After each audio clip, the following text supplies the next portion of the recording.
Hello student, स्वागत है आपका फिर से एक नई वीडियो में। इस वीडियो में हम बात करने वाले हैं विद्युतीय गुण, इलेक्ट्रिकल प्रॉपर्टीज के बारे में। तो इसके बाद हम बात करेंगे बैंड सिद्धांत। तो वीडियो इंटरेस्टिंग होने वाला है, तो वीडियो को एंड तक देखना। तो अपन चलिए स्टार्ट करते हैं, देखिए ध्यान से।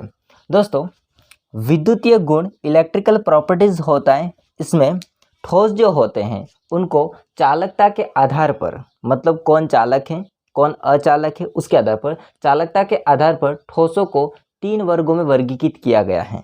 वो 3 वर्ग कौन कौन से, देखना ध्यान से। इसमें पहला हो जाएगा चालक। थोड़ा सा मैं इसको ऐसे बना देते हैं, जिसको इंग्लिश में कहते हैं कंडक्टर। वो कंडक्टर नहीं है भाई, ठीक है, यहाँ पर समझ लेना, वो वाला कंडक्टर नहीं है। इसके बाद हो जाएगा अचालक, या इसको बोलते हैं विद्युत रोधी, इंग्लिश में बोलते हैं इंसुलेटर। और लास्ट हो जाएगा अर्धचालक, इसको बोलते हैं सेमीकंडक्टर। ठीक है, यहां तक समझ आया। फर्स्ट बात, विद्युतीय गुण होते हैं, उसमें हम ठोसों को चालकता के आधार पर 3 वर्गों में वर्गीकृत करेंगे। फर्स्ट चालक, कंडक्टर्स। सेकंड अचालक या विद्युत रोधी, इंसुलेटर्स। एंड थर्ड हो जाएगा सेमीकंडक्टर्स, हो जाएगा अर्धचालक। ठीक है, अब दोस्तों इनके बारे में हम डिटेल से देखते हैं, ध्यान से समझिए। दोस्तों, चालक का मतलब क्या होता है उसको समझना ध्यान से। चालक होते हैं इनमें जो विद्युत धारा होती है। दोस्तों, जब भी बात आती है पदार्थ की या ठोस की, तो इसमें अगर चालकता की बात करेंगे तो अगर जिसमें विद्युत धारा प्रवाहित होती है, मतलब जिसमें करंट फ्लो होता है, धारा बह जाती है, तो वो होते हैं विद्युत के सुचालक कह सकते हैं, चालन कह सकते हैं, चालकता प्रदर्शित कर सकते हैं, ऐसा कह सकते हैं। तो यहाँ पर चालक होते हैं उनमें ऐसे ठोस जो होते हैं जिनमें विद्युत धारा आसानी से प्रवाहित हो सके, तो उसको हम क्या बोलते हैं, चालक बोलते हैं, कंडक्टर्स बोलते हैं। ठीक है, और अचालक या विद्युत रोधी क्या होते हैं, इनमें वैसे ठोस होंगे जिनके अंदर बिल्कुल विद्युत धारा प्रवाहित नहीं होगी। ठीक है, तो वो हो जाएंगे अचालक या विद्युत रोधी। और लास्ट हो जाएगा अर्धचालक। अर्धचालक होते हैं, इसमें चालक और अचालक दोनों के गुण पाए जाएंगे, और इसमें क्या हो जाएगा, अगर त्रुटि या फिर अशुद्धि के कारण से विद्युत धारा थोड़ी बहने लगेगी, और तापमान बढ़ाने से भी इनमें विद्युत धारा बहना स्टार्ट करेगी। वापस से देख लेते हैं इसको। देखिए, चालक का मतलब होता है ऐसे ठोस जिनमें विद्युत धारा आसानी से प्रवाहित होती है। अचालक जिसमें बिल्कुल विद्युत धारा प्रवाहित नहीं होती है। अर्धचालक जिसमें दोनों कंडीशन अलग होगी, एक चालक की तरफ भी व्यवहार करेंगे और अचालक की तरफ भी। पहले अचालक होंगे, अगर कोई त्रुटि आती है, अशुद्धि मिला देते, तो वो किसकी तरफ व्यवहार करने लग जाएंगे, अर्धचालक, चालक की तरफ। तापमान बढ़ा देंगे तो किसकी तरफ व्यवहार करेंगे, चालक की तरफ। ठीक है, तो इस लैंग्वेज को मैं लिखता हूँ। हाँ दोस्तों, इसकी लैंग्वेज पढ़िए ध्यान से। चालक होता है, इसकी लैंग्वेज है वे ठोस जिनमें विद्युत धारा आसानी से प्रवाहित होती है, तो उसे हम क्या कहते हैं, चालक कहते हैं। और दोस्तों, चालक होते हैं उसमें चालकता की एक परास होती है, रेंज होती है। ठीक है, तो हम इसको लिखते हैं चालकता की परास। इसमें जो परास होती है वो दोस्तों होती है 10⁴ से 7 तक होती है। 10⁴ से 7 तक होती है, वो प्लस में होती है। ठीक है, ये जो मान है वो प्लस में है, और इसका यूनिट हो जाएगा प्रति ओम मीटर। क्या हो जाएगा, प्रति ओम मीटर। एग्जाम्पल की हम बात कर लेते हैं, उदाहरण। तो दोस्तों, इसमें उदाहरण तो आप लोग जानते ही हैं जिसमें विद्युत धारा आसानी से प्रवाहित होती है, जैसे कि हो गया लोहा, ठीक है, तांबा हो गया। तो बहुत सारे एग्जाम्पल हैं, आप लिख देना। ठीक है, इसके आगे हम बात करेंगे अचालक या विद्युत रोधी की। तो वे ठोस जिनमें विद्युत धारा प्रवाहित बिल्कुल नहीं होती है, ठीक है, उन्हें हम क्या कहते हैं, विद्युत रोधी कहा जाता है या अचालक कहते हैं। इसमें हम परास की बात करते हैं, विद्युत चालकता परास होती है इसके अंदर। इसमें जो परास दोस्तों होती है वो होगी माइनस में, क्योंकि ये अचालक है इसलिए बहुत कम होगी। तो -20 से 10⁻⁻20 से 10⁻−10 प्रति ओम मीटर। ये इसकी परास होती है। बाकी एग्जाम्पल तो आप लोग जानते ही हैं, आपके पास में जो भी है वो क्या है, अचालक या विद्युतरोधी, जैसे लकड़ी हो गया, ठीक है। इसके बाद में सल्फर हो गया, फास्फोरस हो गया, रबर हो गया, प्लास्टिक हो गया, तो ये सारे क्या होते हैं, अचालक, ठीक है, विद्युतरोधी होते हैं। ठीक बात है।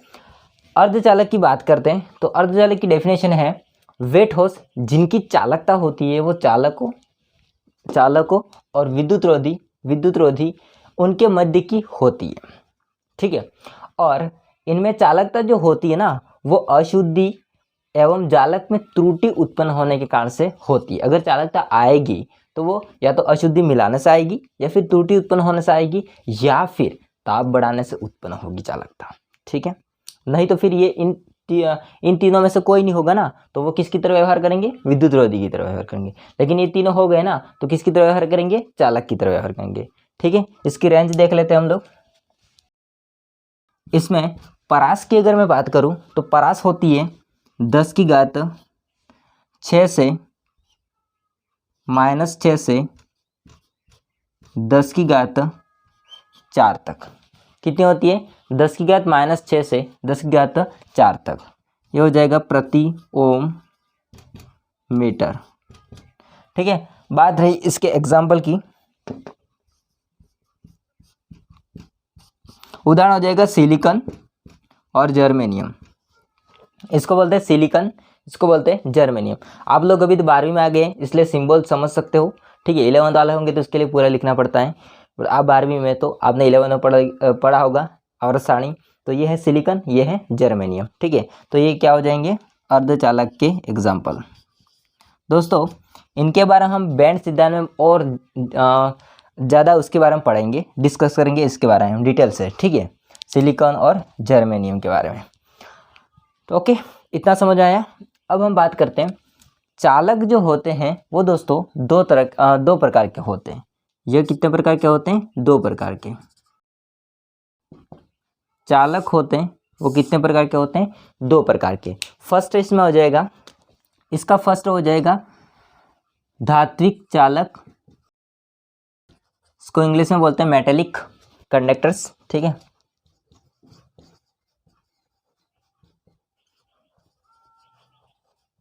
Metallic conductors. और दूसरा हो जाएगा विद्युत अपघट्य चालक, इसको बोलते हैं इलेक्ट्रोलाइटिक कंडक्टर्स। बेसिकली दोस्तों ये तो है चालक के प्रकार, इसलिए यहाँ पर विद्युत धारा का में तो कोई कंफ्यूजन होगा नहीं, क्योंकि कोई डाउट नहीं होगा, आसानी से विद्युत धारा प्रवाहित होगी। लेकिन दोनों फर्क क्या होता है वो आपको समझना पड़ेगा। चालक होते हैं उसके 2 प्रकार हैं, धात्विक चालक एंड विद्युत अपघट्य चालक। तो इसमें आसानी से विद्युत धारा प्रवाहित होगी, लेकिन बात इसमें आती है कि विद्युत धारा कैसे प्रवाहित होगी, उसके आधार पर ये अलग अलग हैं दोनों, ठीक है। तो दोस्तों जो भी धात्विक चालक होते हैं, नाम से ही क्लियर है, धात्विक मतलब धातु, ठीक है, जिसमें इलेक्ट्रॉन के कारण से विद्युत धारा का प्रवाह होता है। तो यहाँ पर जो धात्विक चालक होते हैं इनमें क्या होता है, इलेक्ट्रॉन के कारण से विद्युत धारा का प्रवाह होता है। बट विद्युत अपघट्य, अब दोस्तों विद्युत अपघट्य में क्या होता है, ये होते हैं ना वो जब ठोस अवस्था में होते हैं तब ये विद्युत के कुचालक होते हैं, मतलब चालन नहीं करते, लेकिन अगर कोई त्रुटि आ जाती है तो उसके कारण से कर ले तो थोड़ा बहुत चालक। लेकिन जैसे ये गलित अवस्था में आता है, गलित मतलब इसको हम तोड़ेंगे, आयनों में टूट जाता है ये, जैसे कि NaCl होता है ना, NaCl हमारे पास में क्रिस्टल है, ठीक है।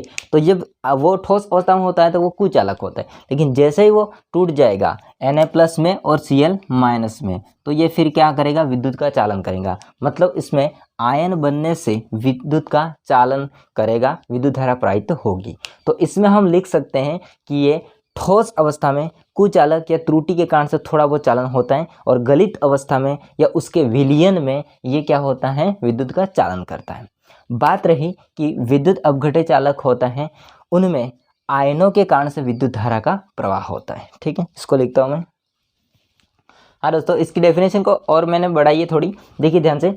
धात्विक चालक होते हैं ना, उसकी अपन बात की थी, तो ये इसमें विद्युत धारा इलेक्ट्रॉन के कारण से प्रवाहित होती है, इसमें आप देखोगे ना, ठोस और गलित दोनों अवस्था में ये विद्युत के चालक होते हैं। धात्विक चालक जो होते हैं, मेटेलिक जो आपके कंडक्टर होते हैं, वो ठोस अवस्था और गलित अवस्था दोनों में विद्युत के चालन होते हैं। ठीक है, धातु होता है, उसमें जब विद्युत धारा प्रवाहित होती है तो उसमें रासायनिक परिवर्तन कोई नहीं होता है, कोई रासायनिक इसके अंदर कोई परिवर्तन नहीं होगा। ठीक है, रासायनिक परिवर्तन कोई नहीं होगा, केवल विद्युत धारा इलेक्ट्रॉन के विपरीत बहना स्टार्ट करेगी। ओके, अब बात रहती है कि इसके एग्जाम्पल, तो एग्जाम्पल हो जाए सोडियम, कैल्शियम, गोल्ड, सिल्वर वगैरह इसके अंदर एग्जाम्पल आ जाएंगे। ठीक है, किसके अंदर? धात्विक चालक के अंदर। वैद्युत अपघटय होता है, इसकी अपन बात करेंगे तो ठोस अवस्था में ये कम चालक होते हैं, लेकिन कम चालक होते हैं किस कारण से? त्रुटि के कारण से। कोई त्रुटि है तो उसके कारण से होता है।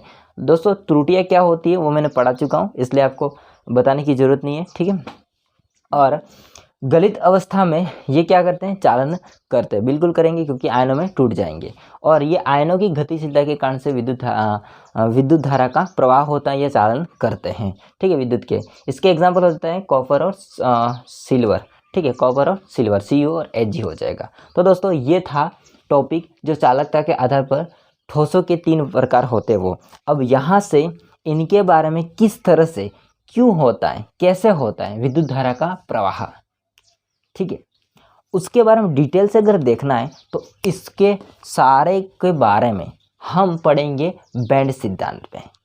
आ रही बात समझ में? भाई साहब चालक है वो इसमें आसानी से विद्युत धारा प्रवाहित हो रही है, पर कैसे? ठीक है, आ रही बात समझ, कैसे प्रवाहित हो रही है? अचालक है, इसमें विद्युत धारा क्यों नहीं प्रवाहित हो रही है?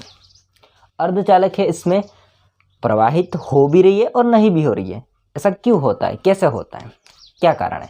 तो इन सब के बारे में जो बताएगा वो बताएगा बैंड सिद्धांत। तो बैंड सिद्धांत में आपको वापस से यही चीज़ पढ़नी है, लेकिन उसमें थोड़ा सा आपको डिटेल से देखने को मिलेगा, क्योंकि इसमें क्या होता है आपको हर एक चीज़ समझ आएगी कि कैसे विद्युत धारा का प्रवाह होता है, इसका रीज़न क्या होता है, कारण क्या होता है। ठीक है, तो हम स्टार्ट करेंगे बैंड सिद्धांत को। तो आप इतना स्क्रीनशॉट ले लीजिए, नोट्स बना लीजिए। हाँ दोस्तों, अब हम यहाँ पर स्टार्ट करते हैं बैंड सिद्धांत के आधार पर जो चालक होते हैं उनके बारे में। ठीक है, तो दोस्तों बैंड सिद्धांत क्या होता है उसको समझना ध्यान से। दोस्तों जो भी धातु या परमाणु जो होते हैं उनमें परमाणविक कक्षक पाए जाते हैं। क्या पाए जाते हैं? परमाणविक कक्षक पाए जाते हैं। जब ये परमाणविक कक्षक होते हैं वो आपस में जुड़ जाते हैं, ठीक है, संयोजन हो जाते हैं। परमाणविक कक्षक होते हैं वो आपस में संयोजित होंगे तो ये बना देंगे आणविक कक्षक। क्या बना देंगे? आणविक कक्षक। फिर ये आणविक कक्षक होते हैं वो आपस में, इनके मध्य ऊर्जा अंतर जो होता है वो पास पास में होता है, इनका ऊर्जा अंतर होता है वो कम होता है। ठीक है, तो ये आणविक कक्षक आगे जाके क्या बना देंगे? बैंड बना देंगे। क्या बना देते हैं? बैंड बना देते हैं। ठीक है, इस प्रकार से किसका निर्माण होता है? बैंड का। इसलिए इस सिद्धांत का क्या नाम पड़ा है? बैंड सिद्धांत। आया समझ में बात? वापस से परमाणविक कक्षक आपस में संयोजन हो जाएंगे और आणविक कक्षक का निर्माण करेंगे। आणविक कक्षक होते हैं, इनकी ऊर्जा इतनी पास पास में होते हैं कि ये आपस में क्या बना देते हैं? बैंड बना लेते हैं। और फिर यहाँ पर अब शुरुआत होती है कि इसमें चालकता, अचालकता और अर्धचालकता किस प्रकार से प्रदर्शित होती है इन बैंड के माध्यम से। ठीक है दोस्तों, बैंड होते हैं मुख्य रूप से उसमें 2 तरह से बनते हैं, और वो 2 बैंड कौन कौन से हैं? तो एक का नाम है चालक बैंड या रिक्त बैंड, और दूसरे का नाम है संयोजकता बैंड या पूरित बैंड। दोस्तों कभी कभी कभार क्या होता है, रिक्त चालक बैंड भी बोल सकते हैं और इसको पूरित संयोजकता बैंड भी बोल सकते हैं। तो इसके दो नाम हैं, चालक बैंड है ना, कंडक्शन बैंड, या फिर रिक्त बैंड, एम्प्टी बैंड। ठीक है, और सेकंड है संयोजकता बैंड या पूरित बैंड, वैलेंसी बैंड या फील्ड बैंड हो जाएगा। अब इसमें होता है क्या, समझना ध्यान से, मैं आपको बना के चित्र बना के ही समझाता हूँ। देखिए मान लीजिए हमारे पास में एक तरह से ये आणविक कक्षक आपस में जुड़े और ये बैंड का निर्माण हुआ है। इसमें संयोजकता बैंड होता है दोस्तों, वो नीचे की तरफ होता है एंड ये भरा होता है, इसमें इलेक्ट्रॉन होते हैं वो आंशिक या पूर्ण रूप से क्या होते हैं, भरे होते हैं। तो नीचे वाला हो जाएगा संयोजकता बैंड, और जो ऊपर आपको खाली दिखाई दे रहा है वो दोस्तों होता है चालक बैंड। अब होता क्या है, समझिए ध्यान से, यहाँ पर ऊर्जा का जो मान होता है वो संयोजकता बैंड से चालक बैंड की ओर बढ़ता है एनर्जी का मान। तो इस आधार पर आप देखोगे तो एनर्जी किसकी ज़्यादा होगी, चालक बैंड की, और एनर्जी किसकी कम होगी, संयोजकता बैंड की। इसके बारे में पढ़िए। देखो, चालक बैंड या रिक्त बैंड, जो ऊपर वाला है रिक्त बैंड बोल सकते हैं, चालक बैंड बोल सकते हैं, इसकी ऊर्जा अधिक होती है या हम कह सकते हैं उसकी तरफ बढ़ती है, ठीक है। तथा इलेक्ट्रॉन इसमें नहीं पाए जाते, अर्थात वो कैसा होता है, रिक्त होता है, इसलिए इसको रिक्त बैंड भी कह सकते हैं। और चालक बैंड क्यों कहते हैं वो आपको जब आगे पढ़ाऊंगा तब समझ आएगा, ठीक है। अब नीचे होता है संयोजकता बैंड। संयोजकता बैंड होता है, इसमें ऊर्जा कम होती है और इसमें इलेक्ट्रॉन होते हैं वो आंशिक पूर्ण रूप से भरे होते हैं, ठीक है। दोस्तों थोड़ा सा डीजे का साउंड आ रहा है ना, यहाँ पर कहाँ बज रहा है, तो भाई इशू आ रहा है डीजे का, थोड़ा तो इग्नोर करना, इसको थोड़ा थोड़ा आ रहा होगा मेरे ख्याल से। अब यहाँ पर संयोजकता बैंड और चालक बैंड होते हैं दोस्तों, उनके मध्य यहाँ पर गैप पाया जाता है, ठीक है। क्या पाया जाता है, गैप पाया जाता है। इसे कहते हैं निषिद्ध क्षेत्र। क्या बोलते हैं इसको, निषिद्ध क्षेत्र, या फिर इसको बोलते हैं ऊर्जा अंतर। आया समझ में बात। इन दोनों के मध्य क्या पाया जाता है, गैप पाया जाता है एनर्जी का, ठीक है, जिस गैप को हम क्या कहते हैं, निषिद्ध क्षेत्र या ऊर्जा अंतर। इसको बोलते हैं फॉरबिडन जोन या फिर एनर्जी गैप बोलते हैं, ठीक है। अब दोस्तों इसकी लैंग्वेज ऊपर लिखी हुई है, एक बार पढ़ लेते हैं, इसके बाद फिर हम डिटेल से देखते हैं। देखो, बैंड सिद्धांत में क्या होता है, जब धातुओं के परमाणविक कक्षक आपस में संयोजन करते हैं तब आणविक कक्षक बनते हैं। तब किसका निर्माण होता है, आणविक कक्षक का निर्माण होता है, और जिनकी ऊर्जा होती है वो इतनी पास होती है कि वे आपस में बैंड का निर्माण करते हैं। और दो बैंड होते हैं, ये दो बैंड होते हैं, उनके मध्य खाली जो स्थान पाया जाता है, उनके मध्य जो खाली स्थान पाया जाता है उसे निषिद्ध क्षेत्र या ऊर्जा अंतर, फॉरबिडन जोन या फिर एनर्जी गैप कहा जाता है, ठीक है। ये बीच वाला जगह होती है उसको। अब चालक बैंड के बारे में आपने पढ़ लिया कि इसमें एनर्जी का मान ज़्यादा होता है, इलेक्ट्रॉन नहीं पाए जाते, इसमें रिक्त होता है। एंड संयोजकता बैंड या पूरित बैंड होता है, इसमें ऊर्जा कम होती है एंड इसमें इलेक्ट्रॉन आंशिक या पूर्ण रूप से भरे होते हैं, ठीक है। अब हम सबसे पहले बात करते हैं बैंड सिद्धांत के आधार पर चालक के बारे में। किसके बारे में बात करते हैं दोस्तों, चालक के बारे में। तो पहला अपना हो जाएगा चालक या कंडक्टर। अब दोस्तों चालक में क्या होता है समझना ध्यान से, इसमें जो दो बैंड होते हैं इनके मध्य जो एनर्जी गैप होता है वो बहुत ही क्या होता है, कम होता है। जो इनके मध्य ऊर्जा का अंतर होता है वो दोस्तों कैसा होता है, बहुत ही कम होता है, जिस वजह से आगे क्या होगा हम देखते हैं। ये कौन सा बैंड है भाई, ये है हमारे पास में चालन बैंड। ये कौन सा बैंड है, संयोजकता बैंड। और बीच में होता है, इसको बोलते हैं हम ऊर्जा अंतर। लेकिन यहाँ पर ऊर्जा का तो अंतर बिल्कुल नहीं है, तो इसको बोलते हैं अतिव्यापन क्षेत्र, क्योंकि ये दोनों आपस में बैंड होते हैं वो अतिव्यापन कर सकते हैं।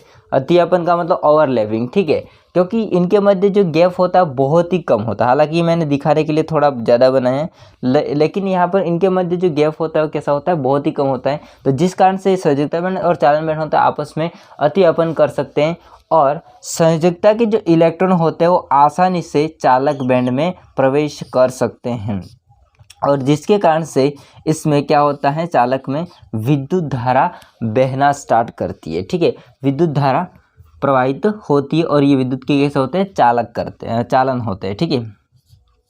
इसको बोलते हैं अतिव्यापन क्षेत्र, ओवरलैपिंग जोन, ठीक है दोस्तों, तो ये होता है चालक के अंदर। क्या होता है वापस से सुनो, चालक होता है, इसमें आप देखोगे तो इसमें संयोजकता बैंड और चालक बैंड होते हैं, उनके मध्य एनर्जी गैप होता है वो बहुत ही कम होता है, न के बराबर। यानी कि हम इसको कह सकते हैं कि यहाँ पर ये दोनों बैंड होते हैं वो आपस में अतियापन कर सकते हैं। ठीक है, तो अतियापित करेंगे तो यहाँ पर संयोजकता बैंड से जो इलेक्ट्रॉन होते हैं वो आसानी से चालक बैंड में प्रवेश करते हैं और इससे विद्युत धारा का प्रवाह होता है। तो हम कह सकते हैं कि जो चालक होते हैं उसमें विद्युत धारा आसानी से प्रवाहित होती है। ठीक है, तो मैं इसकी लैंग्वेज को लिखता हूँ।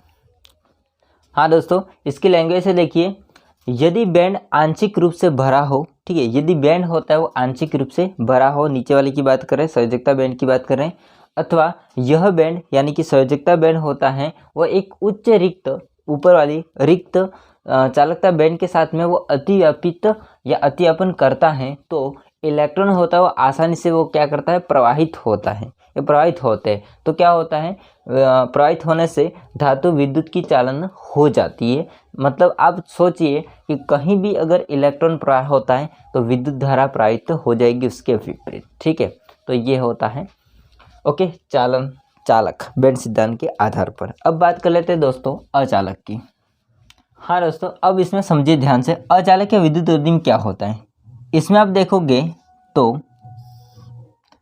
चालक बैंड होता है, चालन बैंड, और जो आपका संयोजकता बैंड होता है उनके मध्य ऊर्जा का अंतर होता है वो दोस्तों बहुत ज़्यादा होता है। अगर आप इसमें देखोगे ना तो इसमें एनर्जी का आपको गैप देखने को मिलेगा, शायद 0 इलेक्ट्रॉन वोल्ट ईजी का मान। ठीक है, एनर्जी गैप का जो मान होता है वो कितना देखने को मिलेगा आपको, 0 इलेक्ट्रॉन वोल्ट देखने को मिलेगा। ठीक है, अब इसमें बात करते हैं, इसमें एनर्जी गैप होता है वो बहुत ज़्यादा होता है। ये दोस्तों कौन सा है, अपना चालन बैंड, और ये कौन सा है, संयोजकता बैंड। इसमें एनर्जी गैप होता है वो ज़्यादा होता है, अधिक, तो हम इसको कह सकते हैं अधिक ऊर्जा अंतर, इंग्लिश में कहते हैं लार्ज एनर्जी गैप। ओके, अगर इसमें देखा जाए एनर्जी गैप का मान, ईजी का एनर्जी गैप का मान तो लगभग 6 इलेक्ट्रॉन वोल्ट के आसपास होता है, मतलब बहुत ज़्यादा होता है। ठीक है, तो दोस्तों इसमें संयोजकता बैंड होता है वो इलेक्ट्रॉन का पूर्ण रूप से भरा होता है, और चालक बैंड होता है वो तो रिक्त होता ही है। इसमें एनर्जी गैप होता है दोनों के मध्य वो बहुत ज़्यादा होता है। अगर हम संयोजकता बैंड से इलेक्ट्रॉन ले जाना चाहेंगे चालक बैंड में, अगर हम इसमें तापमान बढ़ाएंगे तो तापमान जितना भी बढ़ा ले, है ना, उच्च तापमान लगा ले, फिर भी आपका संयोजकता बैंड होता है उससे इलेक्ट्रॉन चालक बैंड में नहीं जा पाता है। संयोजकता बैंड से इलेक्ट्रॉन होता है वो चालक बैंड में नहीं जाता है, कितनी भी कोशिश कर ले, यहाँ पर तापमान उच्च करके देख लेंगे तो भी ये जो आपका इलेक्ट्रॉन होते हैं वो इसमें नहीं जा पाते हैं। ठीक है, तो इसलिए इसमें विद्युत धारा प्रवाहित होना संभव नहीं होता है। ओके, तो ये बात हो जाती है बैंड सिद्धांत के आधार पर अचालक की। इसकी लैंग्वेज को लिखता हूँ। तो दोस्तों इसकी डेफिनेशन देखिए ध्यान से, चालक बैंड, चालन बैंड, ठीक है, संयोजकता बैंड होता है, उनके मध्य जो ऊर्जा अंतर होता है वो बहुत ही अधिक होने से इलेक्ट्रॉन होते हैं वो संयोजकता बैंड से चालन बैंड में लांग नहीं सकते, इसमें नहीं जा पाते हैं, जिससे ये विद्युत के कैसे होते हैं, अचालक होते हैं। ठीक है, इसमें विद्युत धारा प्रवाहित नहीं होती है। तो आप इसका स्क्रीनशॉट ले लीजिए, फिर अपन नेक्स्ट देखते हैं आगे। अब दोस्तों देखिए तीसरा है अर्धचालक के बारे में समझते हैं। अर्धचालक की मैंने डेफिनेशन लिख ली है, इसके बारे में डिटेल्स हमको देखना है क्योंकि यहाँ पर बहुत खास बात होती है। ठीक है दोस्तों, अर्धचालक होता है, इसमें आपको मैंने बताया था कि इसमें क्या होते हैं, चालक और अचालक दोनों के गुण होते हैं। यानी कि इसमें अगर हम कोई प्रकार से कोई इसमें छेड़छाड़ी नहीं करेंगे तो वो किसकी तरह व्यवहार करेंगे, अचालक की तरह व्यवहार करेंगे। लेकिन इसमें अगर छेड़छाड़ी कर दी तो वो किसकी तरह व्यवहार करेंगे, चालक की तरह। ठीक है, तो इसको समझते क्या होता है। इसमें बैंड सिद्धांत के आधार पर देखेंगे तो चालन बैंड और संयोजी बैंड होते हैं, उनके मध्य जो ऊर्जा अंतर होता है वो कैसा होता है, लघु होता है। इसका मतलब कम होता है। तो न तो वो बहुत पास में होते हैं और न ही बहुत दूर होते हैं। ऊपर हो जाएगा रिक्त बैंड या चालन बैंड, नीचे कौन सा हो जाएगा, पूरित बैंड या संयोजी बैंड, संयोजकता बैंड कह सकते हैं इसको। इनके मध्य जो ऊर्जा अंतराल होता है, निषिद्ध क्षेत्र, वो बहुत कम होता है, लघु होता है। तो उसको हम लिख सकते हैं लघु। ठीक है, तो दोस्तों अब क्या होता है समझना सिचुएशन में। संयोजकता बैंड में उपस्थित इलेक्ट्रॉन होते हैं, जब इसमें न अशुद्धि मिली होती है न इसमें तापमान बढ़ाते हैं, तब तो जो इलेक्ट्रॉन होंगे संयोजकता बैंड में वो इलेक्ट्रॉन वही रहेंगे।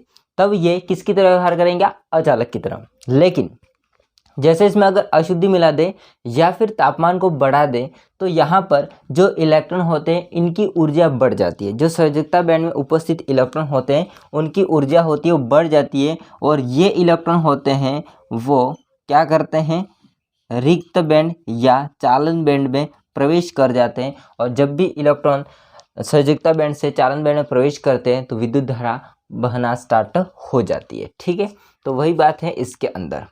अब यहाँ पर एक बात समझ रहे हो आप, या तो अशुद्धि मिलाओ या फिर तापमान बढ़ाओ।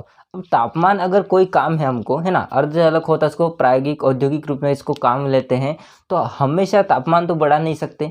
तापमान भी बढ़ाएंगे तो कितना बढ़ा सकते हैं। ठीक है, हमेशा के लिए अगर इनको विद्युत धारा प्रवाहित करनी है तो तापमान बढ़ाना चाहिए, तो दिक्कत वाली बात हो जाएगी। तो हम सेकंड ऑप्शन चुनते हैं, जो कि कैसा, अशुद्धि मिलाना। तो अशुद्धि मिला देंगे एक बार तो उसमें विद्युत धारा प्रवाहित होती रहेगी। आ रही बात समझे।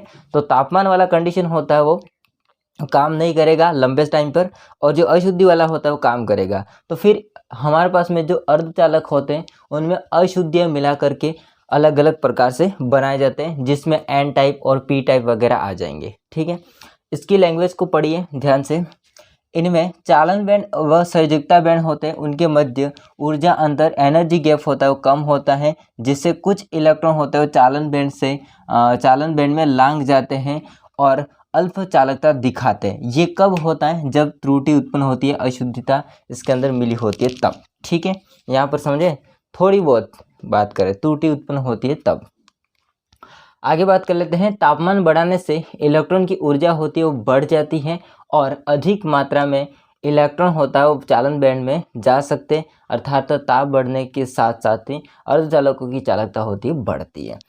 तापमान बढ़ाएंगे तो इनके अंदर जो इलेक्ट्रॉन होते हैं उनकी ऊर्जा बढ़ जाएगी, और जैसे ऊर्जा बढ़ेगी तो ये संयोजकता बैंड से चालन बैंड में प्रवेश कर जाएंगे इलेक्ट्रॉन, और विद्युत धारा का प्रवाह स्टार्ट हो जाएगा। ठीक है, तो इसमें हम बात कर लेते हैं एनर्जी गैप कितना होता है। तो इसमें ईजी की बात करेंगे तो एनर्जी गैप इसमें लगभग होता है वो कितना होता है, 1 इलेक्ट्रॉन वोल्ट के आसपास होता है। और एग्जाम्पल की बात करेंगे तो इसमें एग्जाम्पल आ जाएंगे सिलिकॉन, जर्मेनियम वगैरह। ठीक है, अब इन्हीं के बारे में आगे पढ़ना हमको। दोस्तों सिलिकॉन और जर्मेनियम होते हैं वो 14 वर्ग के तत्व हैं। आपके सामने यहाँ पर आवर्त सारणी में लगा दूंगा, इसमें 14 वर्ग हैं उसके तत्व हैं। ठीक है, कहे सीता जी सुनो प्रभु वाला ट्रिक आ रही है समझ में। कहे सीता जी सुनो प्रभु, मैं यहाँ पर लिख देता हूँ, कहे सीता जी सुनो प्रभु।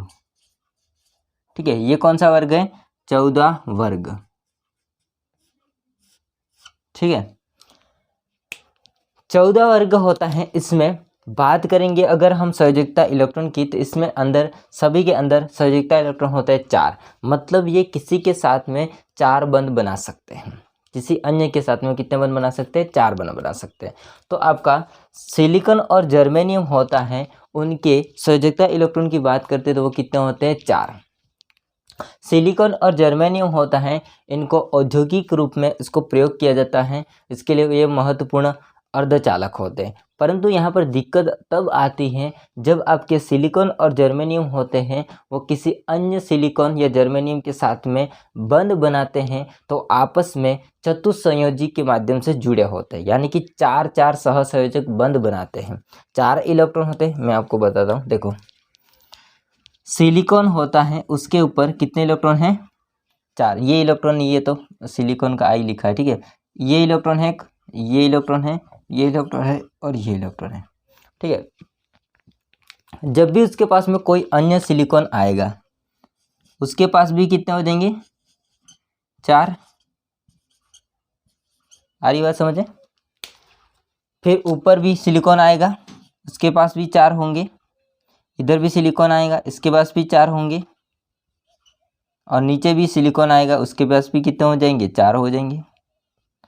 अब यहाँ पर क्या होता है, इस सिलिकॉन की अगर बात करेंगे, अब इसके चारों ओर सिलिकॉन आ गए हैं, इसका अर्धचालक हैं, तो वो तो आपस में क्या करेंगे? बंध बना करके जुड़े रहेंगे आपस में ऐसे।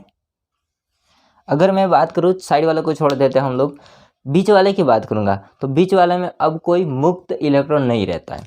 जब मुक्त इलेक्ट्रॉन नहीं रहता है तो फिर यहाँ पर विद्युत धारा कैसे प्रवाहित होगी? तो फिर यहाँ पर बहुत ही कम चालकता प्रदर्शित होती है। तो इस दौरान अगर इनका प्रयोग करना चाहें हम औद्योगिक रूप में तो इनका प्रयोग नहीं कर सकते। क्यों? क्योंकि इलेक्ट्रॉन मुक्त है नहीं, विद्युत धारा प्रवाहित होगी नहीं, चालकता बहुत कम होगी। तो फिर इनको बोला जाता है दोस्तों नेज अर्धचालक। क्या बोला जाता है इसको? नेज अर्धचालक। अब इन नेज अर्धचालक होते हैं, उनमें चालकता को बढ़ाने के लिए उनके अंदर अशुद्धि के रूप में हम क्या मिलाते हैं? तत्व को मिलाते हैं। जैसे हम यहाँ पर ये 14 वर्ग का तत्व है, इसमें आगे वाला 13वां वर्ग के तत्व मिलाएंगे और एक बार हम 15 वर्ग के तत्व मिलाएंगे। तो अशुद्धि के रूप में हम तत्वों को मिलाते हैं ताकि इनकी चालकता होती है वो बढ़ जाए। आ रही बात समझ में? तो इस लैंग्वेज को मैंने लिख दिया, जो मैंने बोला अभी वो पढ़िए ध्यान से। जर्मेनियम जीई सिलिकॉन एसआई औद्योगिक स्तर पर उपयोग किए जाने वाले महत्वपूर्ण अर्धचालक होते हैं। औद्योगिक रूप में इसका उपयोग किया जाता है, ठीक है। अब यहाँ पर समझिए, इनकी क्रिस्टलीय संरचना हीरे के समान तथा प्रत्येक परमाणु sp3 संकरित अवस्था में रहता है। अब आप समझिए ध्यान से, यहाँ पर कितना बंध बना रहा है? 4 बंध बना रहा है, 1 2 3 और 4। जब 4 सिग्मा बंध होता है तो संकरण कौन सा हो जाएगा? संकरण होता है sp3। 4 सिग्मा बंध होता है तो संकरण कौन सा हो जाएगा? sp3। तो इनका प्रत्येक परमाणु होता है sp3 संकरित अवस्था में पाया जाता है। प्रत्येक परमाणु चतुस्संयोजी होते हैं, मतलब इसके बाहर की बात करेंगे तो कितने संयोजकता इलेक्ट्रॉन होते हैं? 4 होते हैं। तो चतुस्संयोजी होते हैं, यह 4 सहसंयोजी बंध द्वारा जुड़े होते हैं, अतः इनमें कोई मुक्त इलेक्ट्रॉन नहीं होता है। और इस प्रकार जर्मेनियम या सिलिकॉन की चालकता होती है बहुत ही कम होती है, उसे हम क्या कहते हैं? नेज अर्धचालक कहते हैं। क्या कहते हैं इसको? नेज अर्धचालक कहते हैं। अब नेज अर्धचालक होते हैं, उसमें चालकता को बढ़ाने के लिए हम अशुद्धियों को मिलाई जाती हैं और उन्हें हम क्या कहते हैं? अपमिश्रण या डोपिंग कहते हैं। हम इनकी चालकता को बढ़ाने के लिए अशुद्धियों को मिलाते हैं और उनके मिलाने की जो प्रक्रिया होती है इसको क्या बोला जाता है? डोपिंग या अपमिश्रण बोला जाता है, ठीक है। अप का मतलब अशुद्धियाँ, मिश्रण का मतलब मिश्रित करना, ठीक है। ये जो अशुद्धियाँ होती है वो मुख्य रूप से कितने प्रकार की होती है? 2 प्रकार की होती है। पहली हो जाएगी इलेक्ट्रॉन धनी या धाता अशुद्धियाँ और दूसरी हो जाती है इलेक्ट्रॉन न्यून या ग्राही अशुद्धियाँ। अब ये क्या होते हैं हम अभी देखते हैं, तो आप इतना स्क्रीनशॉट ले लीजिए फटाफट से। हाँ दोस्तों, अब हम आगे देखते हैं 2 प्रकारों के बारे में। पहला हमने दिखाया इलेक्ट्रॉन धनी या दाता अशुद्धियाँ और सेकेंड है इलेक्ट्रॉन न्यून या ग्राही अशुद्धियाँ। दोनों को साथ साथ में समझते जाइए ताकि आपको क्लियर हो जाए। दोस्तों यहाँ पर आपको मैंने सिलिकॉन के बारे में बताया। सिलिकॉन जो होता है वो 14 वर्ग के तत्व होते हैं। 14 वर्ग के तत्व कौन कौन से हैं? तो कहे सीता जी सुनो प्रभु, ये हो जाएंगे 14 वर्ग के तत्व। तो 14 वर्ग के तत्व में हम लोगों ने सिलिकॉन को लिया है और सिलिकॉन को लिया है तो सिलिकॉन में जो संयोजकता इलेक्ट्रॉन की संख्या होती है वो कितनी होती है? 4। कितनी होती है इसमें संयोजकता इलेक्ट्रॉन की संख्या? 4 होती है। अब केवल सिलिकॉन की नहीं होगी, सभी के, मतलब जो वर्ग 14 के तत्व होते हैं उन सभी में इलेक्ट्रॉन की संख्या कितनी होती है? 4। ठीक है, यहाँ तक क्लियर है। अब आपका सिलिकॉन होता है, इसका पूरा एक अर्धचालक है। ठीक है, जैसे कोई भी चीज़ बनी होती है ना, सोना, हम सोना होता है, केवल सोना है, तो इसके अंदर केवल एक सोना का एयु नहीं है, केवल एक परमाणु नहीं है, बहुत सारे परमाणु हो सकते हैं आपस में जुड़े हुए। वैसे अर्धचालक हमने लिया है सिलिकॉन का, तो इसमें आपस में कनेक्टेड होते हैं। कैसे कनेक्टेड होते हैं समझे ध्यान से।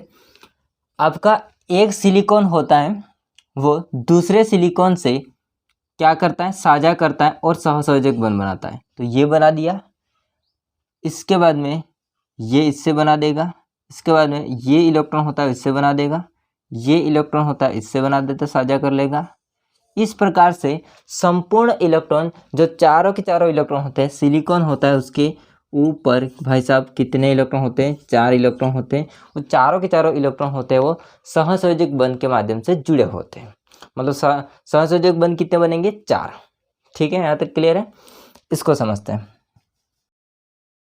ये होंगे, वो भी किसी से जुड़े होंगे, ऐसे हमने इतना ही बनाया है, साइड वाले भी किसी से जुड़े होंगे ऐसे। ठीक है दोस्तों, ये तो आपको समझ आ गया। ये हमारे पास में है सिलिकॉन का अर्धचालक। परंतु आपको पता है कि सिलिकॉन होता है, इसमें सभी इलेक्ट्रॉन भाग ले लिए बंध बनाने में। अब हमारे पास तो मुक्त इलेक्ट्रॉन है नहीं, तो उसमें चालकता प्रदर्शित होगी नहीं। अब हम क्या करते हैं, हम लोग इस 14 वर्ग के जो भी परमाणु होते हैं, ठीक है, जैसे कि हमने सिलिकॉन का अर्धचालक लिया है, तो इसके अंदर हम लोग अशुद्धि के रूप में 15वें वर्ग के तत्वों को मिला देते हैं। समझना, हम किसको किस में मिला रहे हैं? तो हम लोग 14वें वर्ग में किसको मिला रहे हैं भाई साहब? तो हम 14वें वर्ग होता है, इसमें 15वें वर्ग के तत्वों को मिला रहे हैं। किसको मिला रहे हैं? 14वें वर्ग में 15वें वर्ग के तत्वों को अशुद्धि के रूप में मिला रहे हैं। ठीक है, यहाँ तक क्लियर बात है। तो जैसे हम इसको मिलाएंगे तो आपको पता है यहाँ पर कि 15 वर्ग होगा, उसमें कितने संयोजकता इलेक्ट्रॉन होंगे? तो इसमें हम लोग मान लेते हैं यहाँ पर किसको मिलाते हैं? आर्सेनिक को मिलाते हैं। या तो हम फास्फोरस को मिलाए तो भी सही है, आर्सेनिक को मिलाए तो भी सही है। ठीक है, तो हम लोग आर्सेनिक को लेके चलते हैं। तो आर्सेनिक होता है, उसमें कितने इलेक्ट्रॉन होंगे संयोजकता इलेक्ट्रॉन? तो इसमें हो जाएंगे 5 संयोजकता इलेक्ट्रॉन। तो इसमें केवल 5 संयोजकता इलेक्ट्रॉन नहीं होंगे, सभी में होंगे। अर्थात 15 वर्ग के जितने भी तत्व होंगे, इसमें कितने संयोजकता इलेक्ट्रॉन होंगे? 5। इसका मतलब ये हुआ कि वर्ग 15 के तत्व होते हैं वो कितने बंध बनाएंगे? 5 बंध बनाएंगे। ठीक है, जैसे हम लोग सिलिकॉन के अर्धचालक में आर्सेनिक को मिलाया, तो हम मान लेते हैं यहाँ पर आर्सेनिक अपना आ गया इधर। ठीक है, ये सिलिकॉन को हटा देते हैं और यहाँ पर आ गया हमारा आर्सेनिक। परंतु आपको पता है आर्सेनिक होता है, इसमें कितने इलेक्ट्रॉन हैं? 5। 1 2 3 4 और 5। तो देखो 1 2 3 और 4 ये तो भाग ले लेंगे सिलिकॉन के सहसंयोजक बंध बनाने में, परंतु एक आपका होगा वो रह जाएगा यहाँ पर मुक्त इलेक्ट्रॉन के रूप में। और जब भी अर्धचालक के मध्य मुक्त इलेक्ट्रॉन पाया जाना, यही मुक्त इलेक्ट्रॉन किसका काम करेगा? विद्युत धारा बहाने का काम करेगा।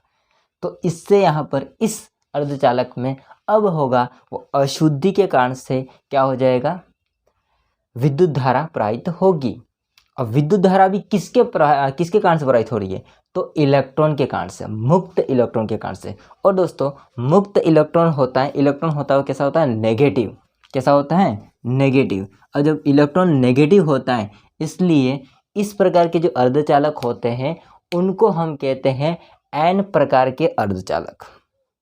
क्या कहते हैं इसको? नेगेटिव प्रकार के अर्धचालक। ठीक है, यहाँ तक क्लियर है।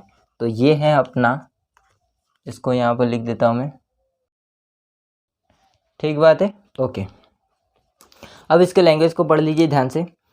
जब 14 वर्ग में इसमें या तो सिलिकॉन या जर्मेनियम में हमने सिलिकॉन का अर्धचालक लिया था। इसमें अशुद्धि के रूप में 15वें वर्ग के तत्व जैसे कि फास्फोरस या फिर आर्सेनिक में से कोई ले सकते हैं, हमने आर्सेनिक लिया था, उसको मिलाया जाता है तो सिलिकॉन चतुस्संयोजी यानी कि इसकी 4 संयोजकता होती है इलेक्ट्रॉन, उनसे पंच संयोजी यानी कि जो आपका ये होते हैं 5 संयोजकता वाले, ठीक है। तो पंच संयोजी आर्सेनिक के साथ में 4 सहसंयोजक बंध बना लेते हैं, परंतु एक मुक्त इलेक्ट्रॉन रह जाता है। एक इलेक्ट्रॉन कैसा रह जाता है? मुक्त रह जाता है, अर्थात मुक्त रह जाने के कारण से इनमें चालकता बढ़ने लगती है इस मुक्त इलेक्ट्रॉन के कारण से, और अर्थात ऋण आवेशित इलेक्ट्रॉन के कारण से चालकता में वृद्धि को हम क्या कहते हैं? एन प्रकार का अर्धचालक कहते हैं, ठीक है। बस यही बात है इसके अंदर।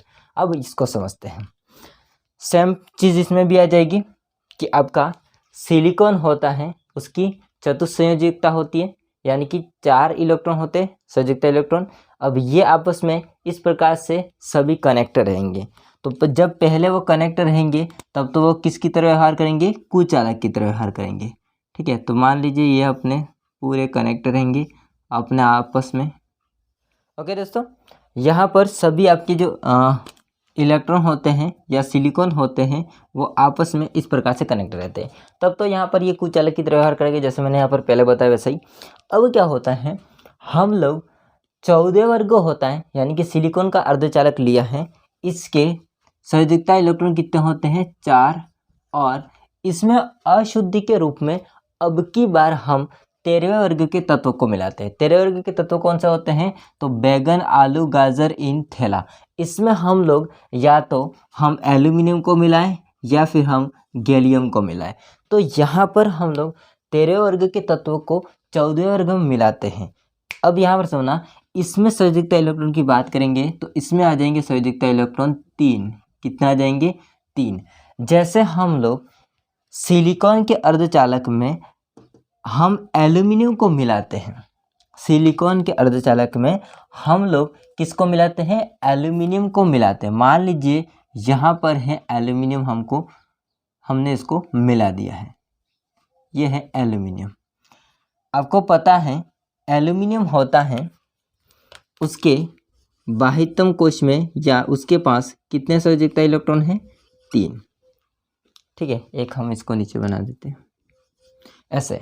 तो यहाँ पर देखो ध्यान से, 3 तो भाई साहब सिलिकॉन के साथ में बंध बना लेंगे ऐसे, परंतु एक इलेक्ट्रॉन कम पड़ जाएगा इसमें। यहाँ पर एक ये रहा नीचे वाला यहाँ पर बनाए, ये इस साइड वाला और ये ऊपर वाला इस साइड, और यहाँ पर इलेक्ट्रॉन चाहिए था। अब समझिए, बीच में लाइट चली जाती है भाई।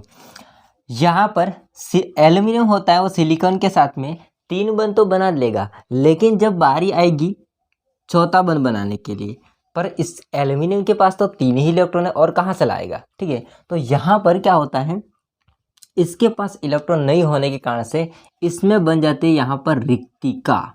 क्या बन जाती है? रिक्तिका। इस प्रकार से यहाँ पर एल्यूमिनियम के पास में भाई साहब इलेक्ट्रॉन की कमी है, एल्यूमिनियम भिखारी है, तो उसके पास में इलेक्ट्रॉन नहीं होने के कारण से इसमें क्या बन जाती है? रिक्तिका बन जाती है। अब यहाँ पर समझना, ये तो बात सही है कि रिक्तिका बन जाती है, लेकिन खेल यहाँ से स्टार्ट होगा। अब होगा क्या, इस रिक्तिका को देख करके बाकी के जो इलेक्ट्रॉन होते हैं जो बंधे हुए हैं वो सोचेंगे क्या, जैसे वो क्या नहीं होता है, दूसरे के पास में कोई पड़ोस में कुछ होता है तो जलते हैं ना, अपन खुद जलते हैं। तो इसी प्रकार से यहाँ पर होगा, जलने की बात नहीं है, सपोर्ट करते हैं, ठीक है।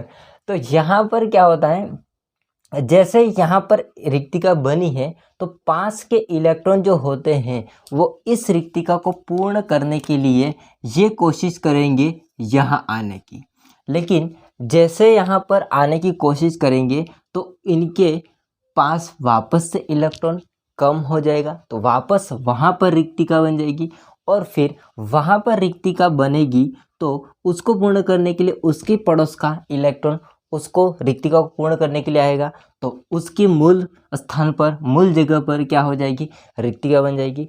तो इस प्रकार से क्या होता है, बार बार इलेक्ट्रॉन की पूर्ण करने के लिए, पूर्ण करने के चक्कर में इलेक्ट्रॉन होते हैं वो क्या करते हैं? इधर उधर भागते रहते हैं। और आपको पता है इलेक्ट्रॉन का भागना ही क्या कहलाता है, विद्युत धारा का प्रवाह, उसके विपरीत। तो इस कारण से यहाँ पर धनात्मक रिक्ति का उत्पन्न होने के कारण से उत्पन्न जो अशुद्धियाँ होती है उसे हम क्या कहते हैं, इलेक्ट्रॉन न्यून अशुद्धि।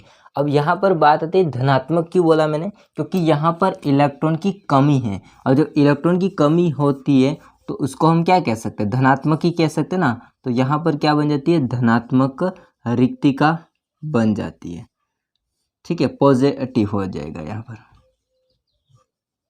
तो दोस्तों यहाँ पर पॉजिटिव बनी है, इसलिए इसको बोला जाता है पी प्रकार का अर्धचालक। पी मतलब पॉजिटिव। इसकी लैंग्वेज को पढ़िए। जब 14 वर्ग के तत्वों में, 14 वर्ग कौन सा है, ये वाला, इसमें सिलिकॉन या जर्मेनियम में अशुद्धि के रूप में हम 13 वर्ग को मिलाते हैं, तो 13 वर्ग में कौन हो सकता है, एल्यूमिनियम या फिर गैलियम हो सकता है, उसको मिलाया जाता है, जिनमें सिलिकॉन के साथ में सिलिकॉन होता है, उसके साथ में एल्यूमिनियम होगा। वो 3 इलेक्ट्रॉन के माध्यम से सहसंयोजक बंध बनाएगा। मतलब कितने सहसंयोजक बंध बनाएगा, 3 सहसंयोजक बंध। और एक चौथा जो इलेक्ट्रॉन होता है सिलिकॉन का, वो बंध नहीं बना पाता है एल्यूमिनियम के साथ में, तो वहाँ पर क्या बन जाती है, रिक्तिका बन जाती है। और उस रिक्तिका को हम क्या कहते हैं, धनात्मक रिक्तिका कहते हैं। इस रिक्तिका को पूर्ण करने के लिए समीप के जो इलेक्ट्रॉन होते हैं वो आ जाने से उनके मूल स्थान पर, और वो आएगा ना इसको पूर्ण करने के लिए, तो उसके मूल स्थान पर क्या बन जाएगी, रिक्तिका बन जाती है, ठीक है। तो रिक्तिका बन जाती है और इस प्रकार चालकता उत्पन्न हो जाती है। और यहाँ पर धनात्मक रिक्तिका के कारण से या इलेक्ट्रॉन को पूर्ण करने के चक्कर में, इलेक्ट्रॉन भागने के चक्कर में चालकता में विद्युत धारा प्रवाहित होती है और चालकता होती है वो बढ़ जाती है, ठीक है। तो इसे हम क्या कहते हैं, पी प्रकार का अर्धचालक कहा जाता है। तो ये था एन टाइप का अर्धचालक और पी टाइप का अर्धचालक। आई होप को सारा समझ आया होगा। वीडियो अच्छा लगा लाइक कीजिए, चैनल को सब्सक्राइब नहीं कर देना। मिलते हैं नेक्स्ट वीडियो में, तब तक जय हिंद, वंदे मातरम। स्क्रीनशॉट लेना।